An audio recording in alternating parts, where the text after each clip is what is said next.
তুই কোনে যাচ্ছিস? মাথায় ডিম আছে, আঠে যাচ্ছি ডিম বেচতি। তুই দেখ বলদ, তুই ডিম বেশি ভারইনি। হ্যাঁ, আমি একলা বলদ, তুইও তো কম বলদ না। আচ্ছা, কদি আমার মাথায় কি আছে যদি কতি পারিস ওখান তো তোর দুটি ডিম দেবো। একটু সহজ করে দে। ও, সাহস করে দেবো। আমার মাথায় যা আছে তার রং সাদা, আর ওই ভিতরের কুসুম হলুদ হতে পারে, আবার দু একটা লাল হতে পারে। আর কব না করলে তুই বুঝিয়ে ফেলাই দিবি নি।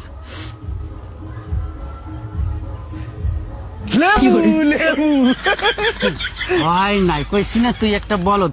আমার মাথায় ডিম।